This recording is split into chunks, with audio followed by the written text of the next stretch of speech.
प्यारे बच्चों, आइए आज हम बाल महाभारत कथा के कर्ण, शल्य तथा सौप्तिक पर्व के अंतर्गत अश्वत्थामा का सेनापतित्व के बारे में पढ़ें। जिस समय महाभारत के युद्ध के दौरान कौरव पक्ष और पांडव पक्ष की भयंकर क्षति हुई थी और दुर्योधन अकेला बच गया था और वह जलाशय में छिप गया था, तब युधिष्ठिर ने उसे ललकारा था और भीम ने गदा के प्रहार से उसे घायल कर दिया था। दुर्योधन के साथ जो कुछ हुआ था उसे सुनकर द्रोण पुत्र अश्वत्थामा बहुत क्षुब्ध व दुखी हो गया। अश्वत्थामा को इस बात का बहुत अधिक क्रोध था और व्यथित थे वो, क्योंकि दुर्योधन के साथ जो कुछ हुआ था कुछ ऐसा ही उनके पिता द्रोणाचार्य के साथ भी हुआ था। वह जानता था कि उसके पिता द्रोणाचार्य को मारने के लिए पांडवों ने कुचक्र रचा था और जो कुचक्र उन्होंने रचा था अश्वत्थामा उसे भूल नहीं पा रहा था। उसे मालूम था कि कैसे अश्वत्थामा का नाम लेके उनके पिता को विचलित किया गया था। वह उस स्थान पर जा पहुंचा जहां दुर्योधन मृत्यु की प्रतीक्षा कर रहा था। क्योंकि दुर्योधन की जगह पर प्रहार हुआ था, अब वह खड़ा होने में समर्थ नहीं था और मृत्यु की प्रतीक्षा कर रहा था। अश्वत्थामा वहां जाकर दुर्योधन से भेंट करता है। अश्वत्थामा ने दुर्योधन के सामने जाकर दृढ़तापूर्वक यानी मजबूती से प्रतिज्ञा की, कहा कि वह आज ही रात में पांडवों को तहस-नहस कर देगा।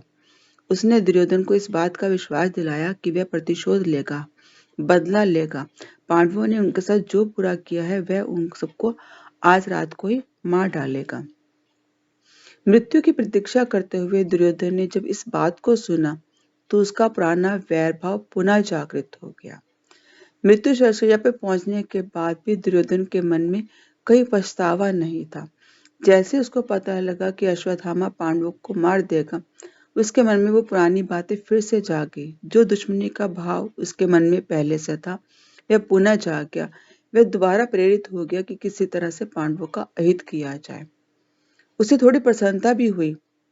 उसने अपने आसपास खड़े हुए लोगों से कहकर विधिपूर्वक अश्वत्थामा को कौरव सेना का सेनापति बना दिया।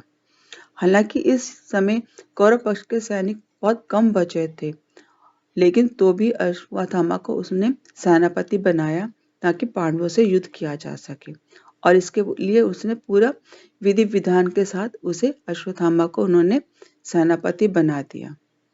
दुर्योधन ने अश्वत्थामा से कहा, आचार्य पुत्र अश्वत्थामा, शायद यह कार्य मेरा अंतिम कार्य है।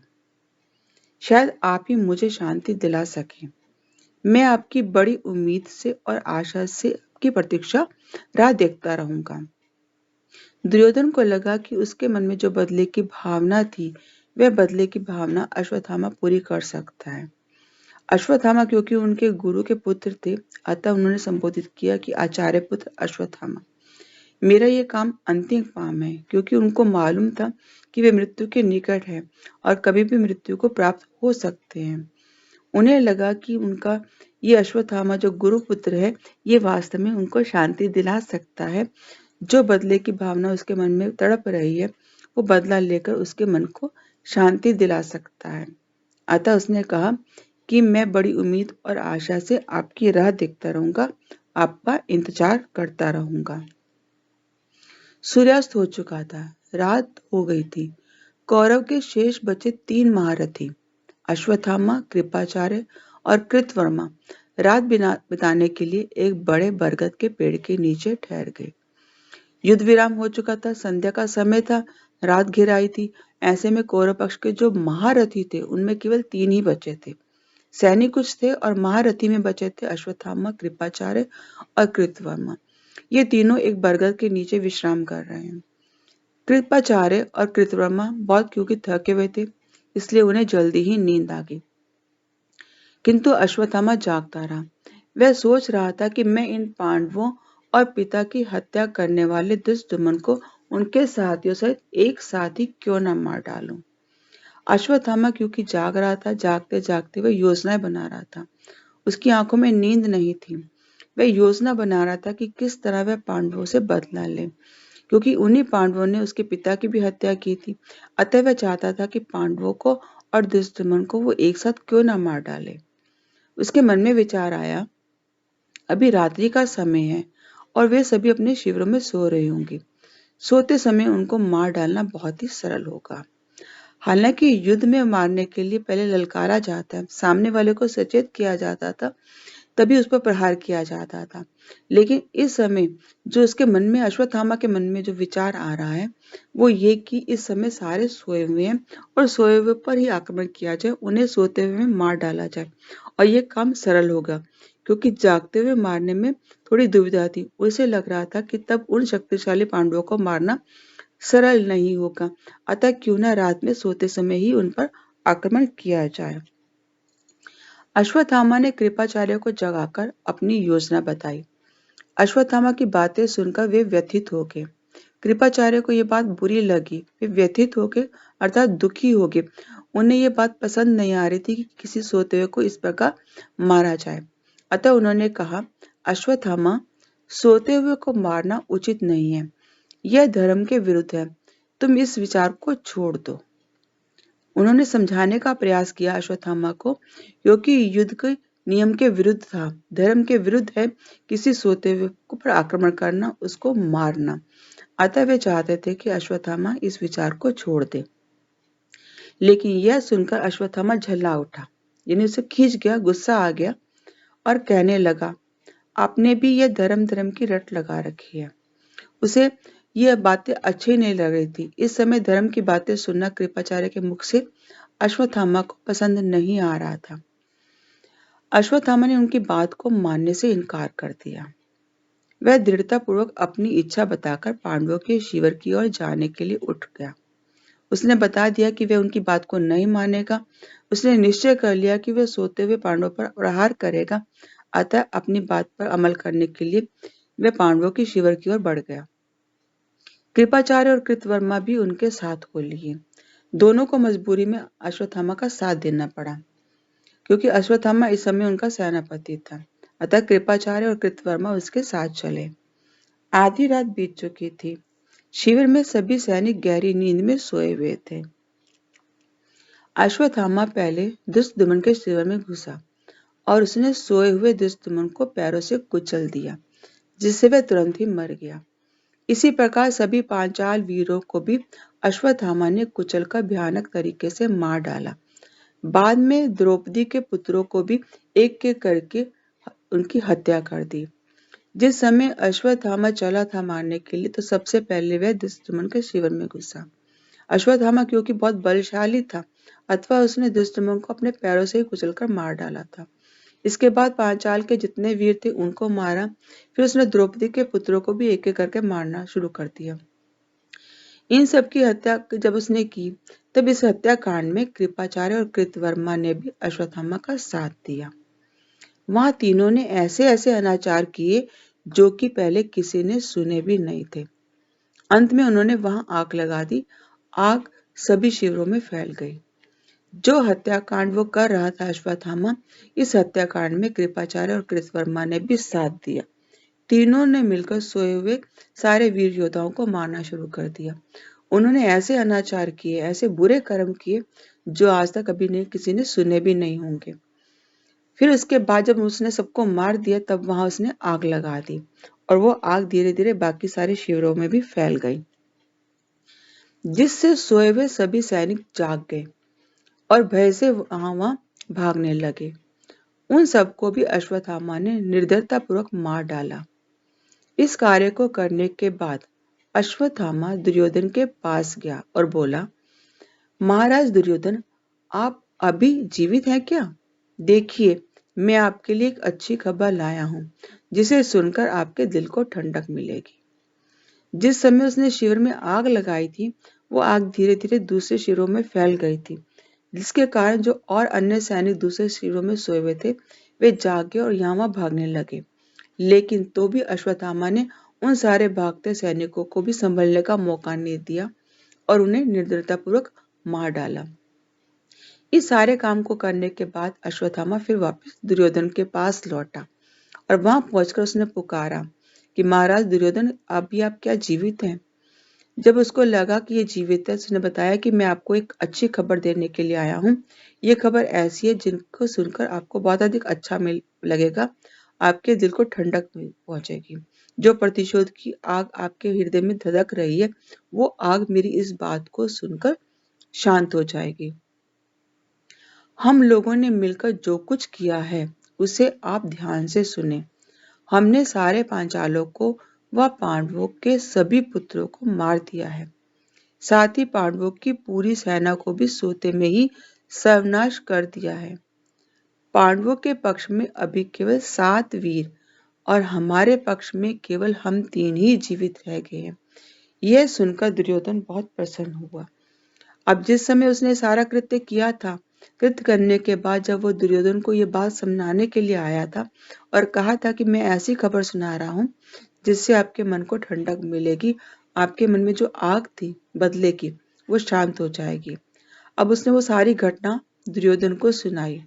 उसने बताया कि हम सब ने मिलकर क्या किया है, उस बात को आप जरा ध्यान से सुने। हमने पांचालों को और पांडवों के पुत्रों को मार दिया है और पांडवों की जो सेना थी, सोते हुए हमने उनका भी सर्वनाश कर दिया है। अब केवल पांडव पक्ष से 7 लोग बचे हैं और हमारे पक्ष से केवल 3 ही जीवित हैं। यह सुनकर दुर्योधन जो है अत्यधिक प्रसन्न हो गया। उसने अश्वत्थामा से कहा, भाई गुरु अश्वत्थामा, आपने मेरे लिए वह कार्य किया है जो ना भीष्म पितामह से हुआ और ना ही जिसे महान वीर कर्ण ही कर पाए थे। इतना कहकर दुर्योधन ने अपने प्राण त्याग दिए। अश्वत्थामा को संबोधित करते हुए दुर्योधन ने कहा कि आप मेरे गुरु भाई हैं, आपने मेरे लिए महान कार्य किया है। आपने वो काम किया है जो तो ना तो भीष्म पितामह कर पाए थे और ना ही जिस काम को वीर कर्ण ही कर पाए थे, और तुमने मेरे लिए ऐसा महान कार्य किया है। इतना कहकर दुर्योधन ने प्राण त्याग दिए। उधर द्रौपदी की अवस्था दयनीय थी। वह युधिष्ठिर के पास आकर बड़े दुखी स्वर में कहने लगी, क्या हमारे यहाँ इस पापी अश्वत्थामा से प्रतिशोध लेने वाला कोई नहीं रहा है? शोकाकुल द्रौपदी की दशा देखकर पांचों पांडव अश्वत्थामा को ढूंढने के लिए निकल गए। जिस समय ये सारी घटना घटी, द्रौपदी को जब इस सारी घटना की जानकारी मिली तो बहुत अधिक दुखी हो गई। दुखी होकर वह युधिष्ठिर के पास गए और कहा कि ये जो पापी अश्वत्थामा है, इसका प्रतिशोध कौन लेगा? क्या हम में से कोई ऐसा नहीं है, आप में से कोई ऐसा वीर योद्धा नहीं बचा जो इस अश्वत्थामा से बदला ले सके? व्याकुल दुखी द्रौपदी की दशा को देखकर तब पांचों पांडव अश्वत्थामा को ढूंढने के लिए निकल पड़े। वे उसे ढूंढते ढूंढते गंगा नदी के तट पर पहुंचे, जहां अश्वत्थामा छिपा हुआ था। उन्होंने उसका पता लगा लिया। अश्वत्थामा और भीम भी में युद्ध छिड़ गया, लेकिन अंत में अश्वत्थामा की हार हो गई। जिस समय वे ढूंढते ढूंढते अश्वत्थामा को गंगा नदी के किनारे पहुंचे थे, वहां अश्वत्थामा छिपा हुआ था और वहीं से जब उनको पता लगा, तब उन्होंने अश्वत्थामा से युद्ध किया। ये युद्ध अश्वत्थामा और भीम में हुआ और इस युद्ध में अश्वत्थामा की हार हो गई, अर्थात वह मृत्यु को प्राप्त नहीं हुआ, लेकिन वह अत्यधिक घायल हो गया और ऐसी अवस्था में पहुंच गया कि वो अब युद्ध करने में सामर्थ्य नहीं था। पांडव वंश का नामो निशान तक ना रहा, परंतु अभिमन्यु की पत्नी उत्तरा के गर्भ की रक्षा हो गई। समय आने पर उत्तरा ने परीक्षित को जन्म दिया। यही परीक्षित पांडवों के कुल का एकमात्र चिन्ह रह गया था। हस्तिनापुर में हाहाकार मच गया। सारा नगर निसहाय स्त्रियों और अनाथ बच्चों की हृदय विदारक आवाजों से गूंज उठा। पांडव वंश के जितने भी उनके पुत्र थे, उन सारे पुत्रों को अश्वत्थामा ने मार डाला था। अब बचा था तो केवल अभिमन्यु की पत्नी उत्तरा के गर्भ, यानी उनकी पत्नी उत्तरा जो थी, जो मां बनने वाली थी। अब उस समय आने पर उसने एक पुत्र को जन्म दिया। ये पुत्र परीक्षित कहलाया। यही परीक्षित ही जो था वास्तव में एकमात्र पांडवों के कुल का चिन्ह था, प्रतीक था। उन पांडव कुल में से और कोई बच्चे नहीं बचे थे। 5 पांडवों के अतिरिक्त जो उनकी संतानें थी, उन संतानों में से आगे कोई नहीं बचा था। केवल उत्तरा बची और उत्तरा ने जन्म दिया परीक्षित को। अब यही परीक्षित ही पांडवों का एकमात्र पहचान थे। जिस समय सारी घटना घट रही थी उस युद्ध में हस्तिनापुर में तब हाहाकार मच गया था। पूरा नगर निसहाय स्त्रियों से भरा हुआ था। अनाथ बच्चे थे वहां। स्त्रियां और अनाथ बच्चे रोते बिलखते हुए उस स्थान पर पहुंचे। उनका चित्कार हृदय विदारक था, हृदय को दहला देने वाला था। उनका करुण रुदन रोना जो था वो हृदय को द्रवित कर रहा था। युद्ध समाप्त होने का समाचार सुनकर धृतराष्ट्र हजारों निसहाय स्त्रियों को लेकर कुरुक्षेत्र की युद्ध भूमि में जा पहुंचे, जहाँ एक ही कुल के भाई बंधुओं ने आपस में ही एक दूसरे से भीषण युद्ध करके अपने ही वंश का सर्वनाश कर डाला था। जिस समय युद्ध समाप्ति का समाचार मिला उस समय धृतराष्ट्र उन सारी नगर की सारी स्त्रियों और बच्चों को लेकर कुरुक्षेत्र की उस भूमि पे पहुंच के जहाँ भयंकर युद्ध हुआ था, जहाँ असंख्य शव पड़े थे, जहाँ इस घटना का प्रतीक था कि जहाँ एक ही कुल एक ही परिवार के भाई बंधुओं ने आपस में ही एक दूसरे को मार डाला था। इस भयंकर युद्ध का हृदय विदारक दृश्य देखने के लिए वहां पहुंचे हुए सभी स्त्रियां और बच्चे विलाप कर रहे थे। धृतराष्ट्र उन सबको लेकर वहां पहुंचे थे। पूरा का पूरा कुरुक्षेत्र लाशों से भरा हुआ था और वहां पहुंचकर धृतराष्ट्र उन सारी बीती हुई बातों को याद कर रहे थे और विलाप कर रहे थे। उन सारी घटनाओं को याद करके बोल रहे थे, विलाप कर रहे थे और अत्यधिक व्यथित थे, दुखी थे। उन्हें पछतावा था कि उन्होंने ये सारा कार्य क्यों किया। अगर वो पहले ही संभल जाते, राज्य का लोभ ना करते या दुर्योधन को वो समझा पाते तो शायद ये महाभारत का युद्ध ना होता। आशा है आपको ये पाठ समझ में आ गया होगा। धन्यवाद।